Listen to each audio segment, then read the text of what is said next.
자, 그러면 먼저 등적 과정부터 한번 살펴보도록 합시다. 자, 이건 무슨 뜻일까요?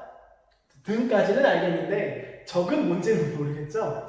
자, 요거는 어떻게 이해를 하면 좋냐면 그런 말 혹시 들어봤나요? 이제 뭐 트럭 같은 거 보면은 옆에 그런 말 써있잖아요. 뭐 화물 적재량 뭐 이런 거 써야잖아. 뭐 비록 거기에 쓰이는 적이랑 비슷한 뜻이라고 생각하면 돼요. 이제 비록 뭐 거기에 쓰이는 적재량은 약간 무게의 느낌이지만 기체 같은 경우는 얼마나 큰 공간 안에 담겨 있느냐를 표현하는 그 의미라고 생각을 해주면 되고요. 다시 말해 기체가 얼마나 많은 공간을 차지하고 있는지 그거에 해당하는 물리량이 뭐였어요?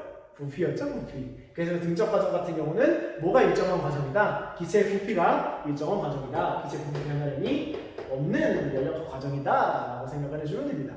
오케이? 그럼 여기다가 괄호 열고 정적 과정이라고 써놓긴 했는데 두 개가 다른 말이 아니라 같은 말이라고 이해하면 됩니다. 그냥 단지 표현을 요거는 이제 부피가 일정한 과정, 요거는 부피가 뭐 고정되어 있는 과정, 뭐 이런 식의 의미를 담고 있기 때문에 어쨌든 얘네 두 개는 헷갈려 하지 말고 그냥 뭘로 알고 있든 상관이 없습니다. 어쨌든 우리는 이 명칭이 중요하다기보다는 이 물리량이 어떤 물리량이 고정되어 있느냐에 따라서 연력학 제곱칙이랑 이상기체 상태방정식 보이샤일 관계를 써서 뒤이어 어떤 물리량들이 어떻게 변화하는지를 추론하는 게 제일 중요한 거잖아요. 이 명칭 같은 건 전혀 중요한 게 아니기 때문에 그냥 같은 뜻이구나 하고 넘어가면 될 것 같아요.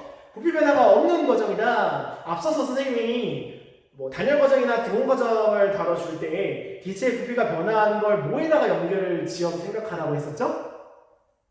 거꾸로 얘기해서 기체의 부피가 변화하는 경우, 기체가 뭐 팽창을 하건 압축을 하는 경우 요거를 어떻게 연결지어서 선생님이 설명을 했었어요?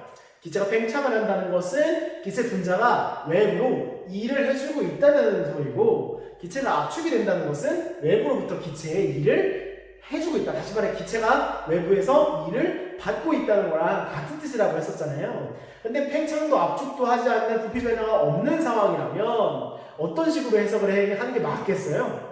기체가 외부로 일을 해주지도 않고 외부로부터 기체가 일을 받지도 않는 상황이다. 다시 말해 뭐가 0이다? 기체가 외부에 해줄 일 자체가 0이다 라고 얘기를 할 수가 있는 거죠.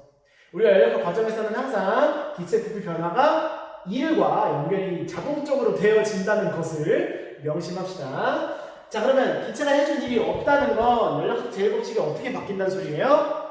기체의 열이 내부 에너지의 변화량과 같다는 거랑 이제 요런 식으로 이제 변형이 되는 거죠. 그러면 요거를 해석해 보자면 기체에 출입한 열 에너지가 전부 다 뭘로 작용이 된다는 소리예요? 기체 내부 에너지의 변화로서 작용을 한다는 거랑 같은 뜻이 되겠네. 그럼 크게 두 가지로 살펴볼 수가 있겠네요. 기체의 열이 양수인 경우, 기체의 열이 음수인 경우. 요거 무슨 뜻이라고 했었어요? 열이 들어온다는 거니까 기체가 열을 흡수한다는 소리였죠?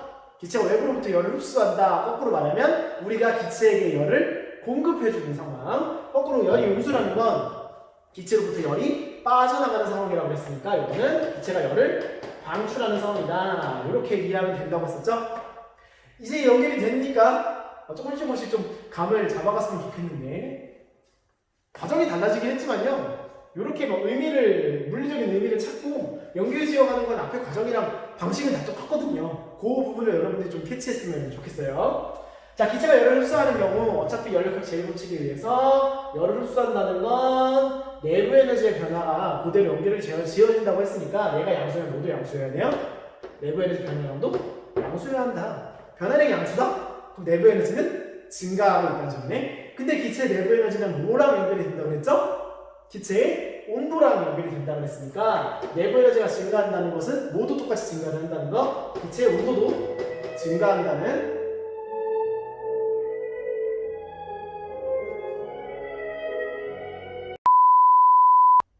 온도 증가하는 상황이죠. 자, 그러면 이제 이 온도가 증가한다는 정보로 이 이상기체 상태방정식에 적용을 해서 압력의 변화도 한번 살펴보도록 하자고요. T분의 PV가 상수다. 다시 말해 T분의 이거 P예요? 왜 이렇게 그려졌지? 이게 상수, 변하지 않는 값이다. 근데 뭐가 지금 증가하는 거예요? 기체의 온도가 증가하는 상황이고 등적 과정이기 때문에 기체의 부피는 변화가 어떻게 되는 상황? 없는 상황. 얘는 변하지 않는 상황. 근데 이 전체의 값은 일정해야 하는데 분모에 있는 온도가 커지고 있네요. 그럼 분자에 있는 압력도 어떻게 될 수밖에 없다? 증가를 할 수밖에 없다. 연결되나요? 자, 그 다음에 열에너지를 방출하는 경우도 살펴봅시다. 자, 열에너지가 음수예요. 그럼 Q는 델타 내부 에너지랑 똑같기 때문에 내부 에너지의 변화 역시도 음수가 되겠네. 변화량이 음수다. 내부 에너지는 감소하고 있다랑 같은 뜻이죠. 내부 에너지가 감소한다는 것은 빛의 온도 역시도 감소한다는 뜻이 되어버리고요. 자, 이 상황에서 그냥 요거만 똑같이 생각을 해주면 되죠. 자, 부피가 일정하고 온도가 감소하고 있는데 전체의 값은 일정해야 한다? 그럼 압력은 어떻게 될 수밖에 없는 거? 압력은 감소할 수밖에 없는 것이다. 라는 거. 연결이 되나요? 근데 이것도 우리 직관적으로 생각하면 당연한 얘기 아닌가요? 자, 여기 이렇게 박스가 있고 이 안에 그 기체 분자들이 이렇게 들어있다고 칩시다. 여기는 열 출입이 가능하지만 이 테두리가 뭘로 이루어져 있냐면 그 마블 영화에서 비브라늄 알아요? 비브라늄? 우주에서 가장 단단한 금속? 비브라늄으로 이루어져 있다고 쳐요. 그래서 막 기체 분자가 아무리 때려도 팽창하거나 아니면 밖에서 때려도 압축되지 않아요. 부피가 변하지 않는 분적 과정이죠. 그래서 열에너지를 공급해준다고 칩시다. 그러면 이 안에 있는 기체 분자들이 열에너지 때문에 운동이 점점 활발해질 수밖에 없죠. 다시 말해 내부 에너지가 증가하는 건 당연지사고, 이거 내부 에너지가 증가함으로 인해서 운동이 점점 활발해지면서 벽을 더 많이 때릴 테니까 그걸로 인해서 압력도 역시 증가하는 게 당연한 소리죠. 그렇죠? 그래서 이렇게 직관적으로 어떻게 보면 당연한 소리가 되겠지만 선생님이 다시 한번 얘기하죠. 우리는 지금 이 연력학 과정이 익숙해지는 단계고 어떻게 보면 좀 입문자 단계를 밟고 있는 거잖아요. 그러니까 여러분들이 공부를 스스로 할 때는 이렇게 직관적으로 이해하는 것보다는 이런 식으로 연력학 제일법칙이랑 이산세 상태방정식이 각 과정의 물리량 변화에 의해서 어떤 꼴이 되는지 그거에 따라 이런 식으로 물리량 변화를 어떻게 추측할 수 있는지를 꼭 연습을 해보고 그게 잘 이해가 되면 직관적으로는 이렇게 이해할 수 있구나 라는 걸 공부할 때 좀 참고를 해줬으면 좋겠어요.